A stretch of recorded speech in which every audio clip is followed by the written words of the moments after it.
ഗാസയിലെ സംഘർഷം അവസാനിപ്പിക്കാൻ ഒരുക്കമല്ല എന്ന സൂചനകൾ ആവർത്തിക്കുകയാണ് ഇസ്രായേൽ.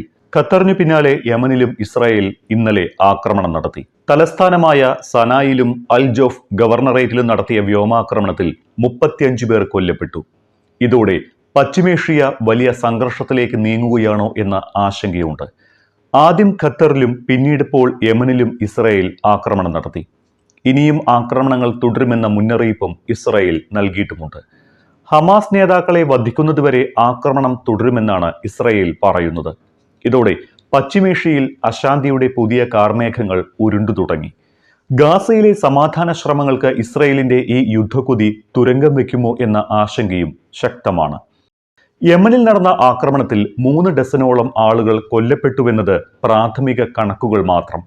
രക്ഷാപ്രവർത്തനം പൂർത്തിയാകുന്നതോടെ കണക്കുകൾ ഒരുപക്ഷെ ഉയർന്നേക്കാം.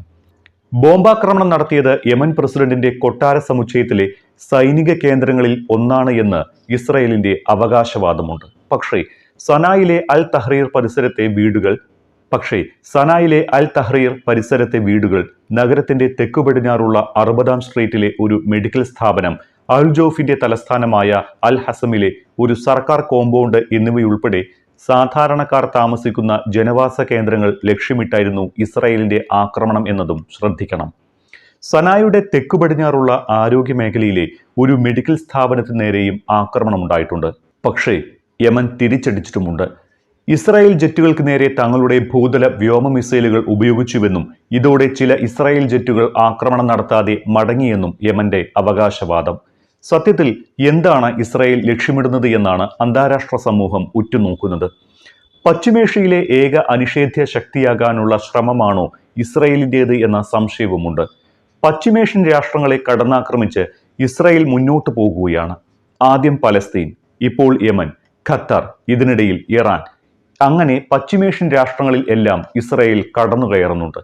അതും ഖത്തർ പോലുള്ള GCC രാഷ്ട്രങ്ങൾക്ക് അമേരിക്കൻ പിന്തുണ ഉണ്ട് എന്ന് അറിയാതെയല്ല ഇസ്രായേലിന്റെ സൈനിക നീക്കം എന്നും കാണണം. ചരിത്രത്തിൽ ആദ്യമായാണ് ഖത്തറിൽ ഇസ്രായേൽ ഒരു ആക്രമണം നടത്തുന്നത്. അമേരിക്കയുടെ ഏറ്റവും വലിയ സൈനിക താവളം സ്ഥിതി ചെയ്യുന്നത് ഖത്തറിലാണ് എന്നും ഖത്തർ അമേരിക്കയുടെ ഏറ്റവും അടുത്ത സുഹൃത്ത് രാഷ്ട്രമാണ് എന്നും അറിയാത്ത ആളല്ല ബെഞ്ചമിൻ നെതന്യാഹുവും ഇസ്രായേലും. എന്നിട്ടും ഖത്തറിനെ ഇസ്രായേൽ ആക്രമിച്ചു. ഹമാസ് നേതാക്കൾ വധിക്കപ്പെടും വരെ ആക്രമണം തുടരുമെന്ന് പറയുകയും ചെയ്തിട്ടുണ്ട്. ഗാസയിൽ മധ്യസ്ഥതയ്ക്ക് ഏറ്റവും ശക്തമായ ശ്രമങ്ങൾ നടത്തുന്നത് ഖത്തറാണ് എന്ന് അറിഞ്ഞു തന്നെയാണ് ഈ ആക്രമണം. ആദ്യം ഗാസ, പിന്നെ ഗാസയെ പിന്തുണയ്ക്കുന്നവരും ഹമാസിന്റെ കൂട്ടാളികളും വേട്ടയാടപ്പെട്ടു.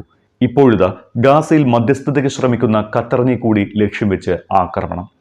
ഇസ്രായേലിന് നേരെ നടത്തുന്ന ആക്രമണത്തിനുള്ള മറുപടിയാണ് യമനിലെ ആക്രമണമെന്നും ജെറുസലേമിൽ നടന്ന ആക്രമണത്തിന് പകരമാണ് ഖത്തറിലെ ഹമാസ് നേതാക്കളെ ലക്ഷ്യം വെച്ചത് എന്നും ഇസ്രായേൽ ന്യായീകരണം ചമയ്ക്കുന്നുണ്ട്. എങ്കിലും യഥാർത്ഥത്തിൽ പശ്ചിമേഷ്യയാകെ കൈയടക്കുകയാണോ ഇസ്രായേലിന്റെ ലക്ഷ്യമെന്ന സംശയം സ്വാഭാവികമാണ്.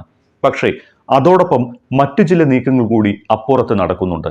ഗാസയിലെ സംഘർഷം ഏത് വിധേനയും അവസാനിപ്പിക്കുക എന്ന ലക്ഷ്യത്തിൽ പശ്ചിമേഷ്യ വലിയ സംഘർഷത്തിലേക്ക് നീങ്ങാതിരിക്കാൻ GCC രാഷ്ട്രങ്ങൾ ഒരു പ്രത്യാക്രമണത്തെക്കുറിച്ച് ആലോചിച്ചിരുന്നില്ല. എന്നാൽ യമനിലും കൂടി ആക്രമണം നടന്നതോടെ ഇസ്രായേൽ പശ്ചിമേഷ്യ കൈയടക്കുമോ എന്ന തങ്ങളുടെ ഭയം യാഥാർത്ഥ്യമാകുമോ എന്ന് അറബ് രാഷ്ട്രങ്ങൾക്ക് ആശങ്കയുണ്ട്. ഇതോടെ UAE president Sheikh Mohamed bin Zayed Al Nahyan ഖത്തറിൽ നേരിട്ടെത്തി പിന്തുണ അറിയിച്ചു. പിന്നാലെ സൗദിയും UAE കിരീടാവകാശിയുമെല്ലാം ഖത്തറിന് പൂർണ്ണ പിന്തുണയറിയിച്ച് നേരിട്ടെത്തുന്നുണ്ട്. ഇത് ഏത് തലത്തിലേക്കാണ് സംഘർഷാവസ്ഥയെ എത്തിക്കുക എന്ന് കണ്ടറിയണം. ഖത്തറായിരുന്നു ഗാസയിൽ സമാധാനം പുനഃസ്ഥാപിക്കാൻ വലിയ ശ്രമങ്ങൾ നടത്തിക്കൊണ്ടിരുന്നത്. മധ്യസ്ഥതയ്ക്ക് ചുക്കാൻ പിടിച്ചിരുന്നതും അവരാണ്. ആ ഖത്തറിൽ തന്നെ ആക്രമണം നടത്തിയതിലൂടെ സമാധാന ശ്രമങ്ങൾക്ക് തങ്ങൾ ഒരുക്കമല്ല എന്ന സൂചനയാണ് ഇസ്രായേൽ നൽകിയത്. ട്രംപ് ഭരണകൂടം മുന്നോട്ട് വെച്ച വെടിനിർത്തൽ നിർദ്ദേശങ്ങൾ ചർച്ച ചെയ്യുന്നതിന് കൂടിയാണ് ഹമാസ് നേതാക്കൾ ഖത്തറിൽ ഒന്നിച്ചുകൂടിയതും. ഇതാകട്ടെ ഇസ്രായേലിനു കൂടി തൃപ്തികരമാകുന്ന നിർദ്ദേശങ്ങളുമായിരുന്നു. എന്നാൽ ഇവയൊന്നും പാലിക്കാൻ തങ്ങൾ തയ്യാറല്ല എന്നാണ് ഇസ്രായേൽ ആക്രമണത്തിലൂടെ മുന്നോട്ട് വയ്ക്കുന്ന സൂചന. ഇതോടെ ഗാസയിലെ യുദ്ധം ഇനി കൂടുതൽ പ്രദേശങ്ങളിലേക്ക് ബാധിച്ചേക്കുമോ എന്ന ആശങ്കയുമുണ്ട്.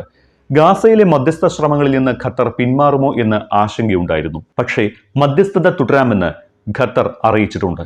പക്ഷേ ഹമാസ് നേതാക്കളെ വധിക്കുന്നതുവരെ ആക്രമണം തുടരുമെന്ന ഇസ്രായേൽ മുന്നറിയിപ്പ് സമാധാന ശ്രമങ്ങളെ തുരങ്കം വയ്ക്കുമെന്നാണ് വിലയിരുത്തൽ. ഗാസയിൽ ഇസ്രായേൽ ആക്രമണം തുടരുന്നതിനെ ലോകരാഷ്ട്രങ്ങൾ ഒന്നടങ്കം എതിർക്കുന്നുണ്ട്. ഇപ്പോൾ UN പൊതുസഭാ യോഗം തുടങ്ങിയിരിക്കുകയാണ്.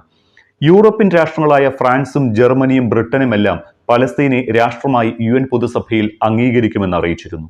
അതിനിടയിലാണ് ഈ ആക്രമണം എന്നത് പൊതുസഭയിലെ പലസ്തീൻ രാഷ്ട്ര പ്രഖ്യാപനത്തിന് നേർക്കുള്ള ഇസ്രായേലിന്റെ വെല്ലുവിളി കൂടിയാണ്. ഇസ്രായേലിനെയും സൗദി അറേബ്യ ഉൾപ്പെടെയുള്ള അറബ് രാജ്യങ്ങളെയും ഏത് വിധേനയും ഒരുമിപ്പിക്കാനുള്ള ശ്രമങ്ങൾ അമേരിക്കയും ഡൊണാൾഡ് ട്രംപും നടത്തിവരികയായിരുന്നു. അതിനിടയിൽ ഖത്തറിൽ കൊണ്ടുപോയി ഇസ്രായേൽ ബോംബ് പൊട്ടിച്ചത് അമേരിക്കയും ഇസ്രായേലും ഗൾഫ് രാജ്യങ്ങളും തമ്മിലുള്ള ബന്ധത്തെയും സങ്കീർണമാക്കും. ഇതോടെ പശ്ചിമേഷ്യയിൽ പുതിയ അശാന്തികൾ ഉരുണ്ടുകൂടി. ഇസ്രായേലിന്റെ അധിനിവേശത്തെ എങ്ങനെ ചെറുക്കാം എന്നതാകും GCC രാഷ്ട്രങ്ങൾ ഇനി ആലോചിക്കുന്നത്. ഗാസയിൽ ഇസ്രായേൽ നടത്തിയ യുദ്ധം 3 വർഷം തികയാൻ ഇനി ദിവസങ്ങൾ മാത്രമാണ് ശേഷിക്കുന്നത്. ഇതിനിടയിൽ ഗാസയെ ഏറ്റെടുക്കാനുള്ള നീക്കങ്ങളുമായി ഇസ്രായേൽ മുന്നോട്ടു പോകുകയാണ്. ഒപ്പം ഹമാസ് നേതാക്കളെ വധിക്കും വരെ ആക്രമണം തുടരുമെന്ന മുന്നറിയിപ്പ് നൽകിയിട്ടുണ്ട്. വരും ദിവസങ്ങളിൽ പശ്ചിമേഷ്യയിൽ നടക്കാൻ പോകുന്നത് എന്തെല്ലാമെന്ന് കണ്ടറിയേണ്ടി വരും.